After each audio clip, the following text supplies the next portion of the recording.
I'm talking to my friends in the Israel space.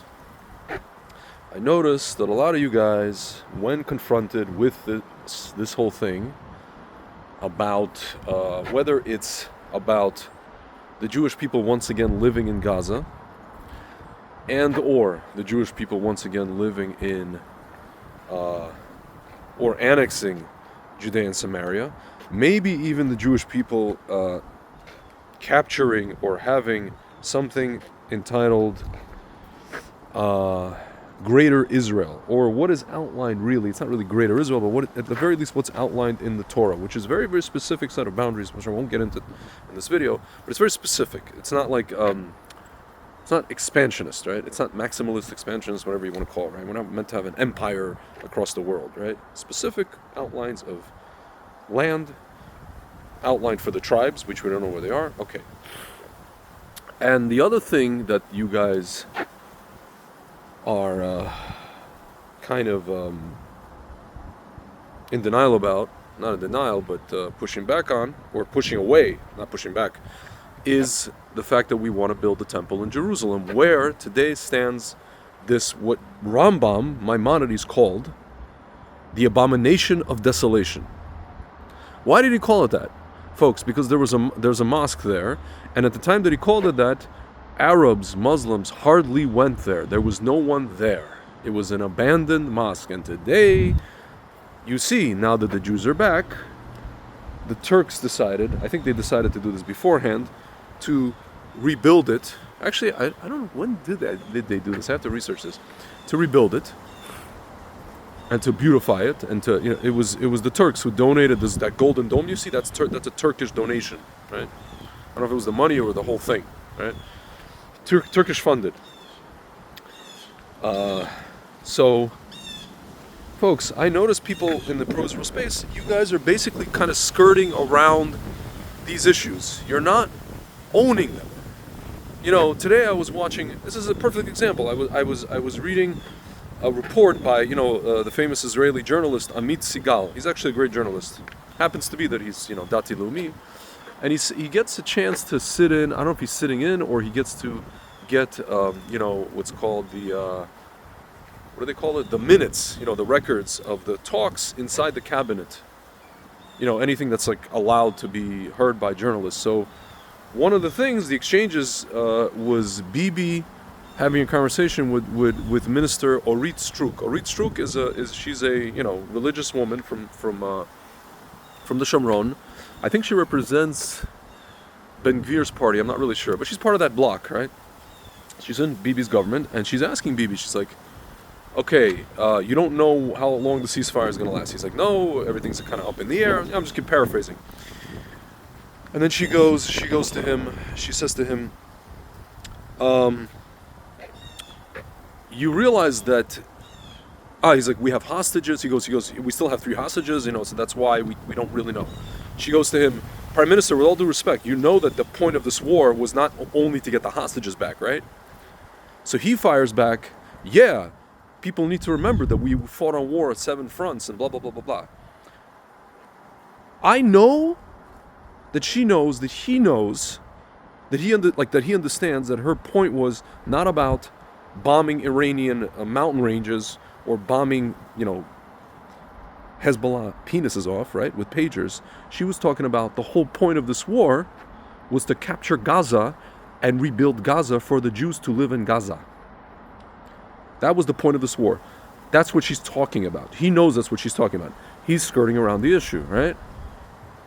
He's basically, you know, he's not denying, he's just pretending not to know. He's pretending not to understand. Deflecting. Folks, it starts at the top, but it's endemic to our entire, you know, what's called Hasbarist apparatus, right? We have Bibi saying these things, right? And doing another. My friends, I don't even think he's doing another. My friends, we have to own our stuff. If somebody comes and accuses us and says, you want to build a temple? Yes, we want to. Folks, this is what we daven for 3 times a freaking day. We want to build a temple on that spot in Jerusalem. Again, one of our greatest sages in Jewish history, Rambam, called that place the abomination of desolation. Folks, you hear my tone of voice. I'm very, like, animated, almost aggravated. because it's driving me insane. It's driving me insane. I can't stand the fact that we don't own our own stuff. We don't own our history. We don't own our land. We don't own our future. Our past, our present, and our future. We're not admitting to people that come to us, usually it's our enemies, sometimes even our friends, that yes, Judea and Samaria is our land. We pray for the temple 3 times a day. Now you can say, well, Tzvi, isn't it the job of Mashiach to come and do these things? Folks, whether it's Mashiach, whether it's whoever, right, the marshmallow man, whether it's us, it doesn't matter. If somebody's coming and asking you, do you want a temple to stand where today there's this mosque, which is run by the Waqf, Jordanian Waqf, which we gave back, or gave away after we defeated them in 1967. If somebody asks you, do you want a temple to stand there? If you're a spiritual and a religious person or a proud Jew, you don't even have to be religious, the answer should be yes. You shouldn't even hesitate. The answer to that person should be yes. If the answer from a Muslim is, do you want the whole world to be conquered and this and this and this, right? Yeah, there's people who are doing Taqqiya, but then there's actual people that say, we want the whole world to be Muslim. You've seen these interviews on the streets. These guys doing what's called dawah, right? It's basically Muslim kiruv. Yeah, my friends. And when they say that, nobody bats an eye, except for people like us, right? We have a problem with that. My friends, we don't want the whole world to be Jewish, right? What do we want? We just want peace, an end of war, and we want the Shekhinah, God's presence, to come back to the world. How can all of that happen? All of that happens is when, yes, Mashiach comes and he builds the temple. We help him to build the temple. There's different interpretations, different opinions about the order, this and that. That's how peace is achieved, my friends. So when we say we want the temple to stand where a mosque is now, we're not saying we're like, oh, we want to destroy people and we want to destroy things and we want war and this and that. Folks, we want the Shekhinah to come back. We want Hashem's presence to come back onto this earth so that we can have peace and no more lies and no more deception and no more war and no more people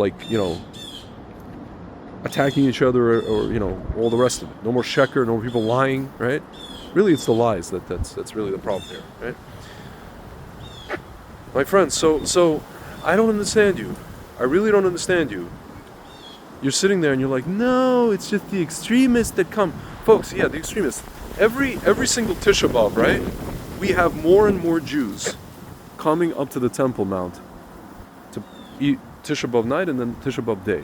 More and more Jews. Every single year there's more and more Jews. The number is increasing and increasing and increasing. So we have more and more extremists coming to the Temple Mount every year, guys. Just like we have more and more people who say, yeah, we have to annex Judea and Samaria. Even the people that were before saying that we have to have a two-state, dissolution, as it were. And yes, there's more and more people that say Gaza is Jewish land, and we were psyop to believe that it's not. We were. And then we should go and conquer it and settle it. My friends, but you see, we have an issue at the top even. We have an issue with a person who's deflecting. He understands, he knows the truth. But he's in bed with international, politics. International political figures. Turkey, UN, this, that, America, Qatar, blah, blah, blah, Saudis, Mohammed bin Salman, blah, blah, blah, Kushner, Witkoff. You know the story, guys. So, my friends, we are either attached to the truth and we are either attached to the truth and owning our destiny, our future, our history, but also our future. Because if we don't understand history, we don't know what the future is, right? If we don't know our past, we don't know where we're going, right? If we don't know where we came from. Or we're just going to kick this kind of so-called Hasbara can down the road, and it is Hasbara, because the word Hasbara means explanation, lasbir, to explain, right? We're just going to explain it away, we're going to deflect, and we're going to call our, fellow Jews extremists for wanting these things, even though we know we've been davening for these things for thousands of years, and we know that Gaza is Jewish, one of the most famous Shabbat songs written by Rabbi Israel Nachara in the early 1600s, okay? Was in Gaza. That's just one example. We know Judea and Samaria is the foundation of Jewish civilization, the cradle of Jewish civilization, and we know that the Shekhinah is in exile and it has to come back.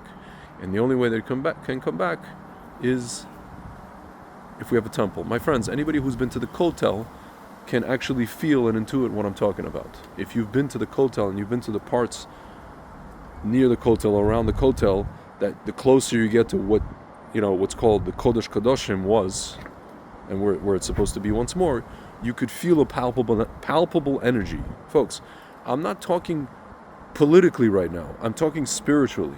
You could feel it. If you don't feel it, I don't know what to tell you, but I feel it. A lot of people have told me they feel it, right? So my friends, we understand. So I don't understand this whole thing. Oh, no, we don't want to do anything there. My friends, like you can't escape the truth. Don't try to block it away. Don't try to explain it away. Don't tell people who hate us as it is that, no, we don't believe in these things. Yeah, we believe in it. What are you going to do about it? Right? So my friends, I think I've belabored the point, but this is why I call this channel Just Own It, because we really have to just own it. Because it's not a good look when you're just, when you're lying to people, you know what I mean? About what you believe and what your intentions are, and even if you don't believe those things, you're throwing Jews under the bus who do believe those things, calling them extremists. No, it's not extreme. It's not extreme to open a siddur, read the things in it, and to believe in it, and to believe those things. It's not extreme. If anything, you're an extremist if you don't. All right, guys. Good Sunday, and have a good rest of the month of Heshvan. I'll talk to you soon.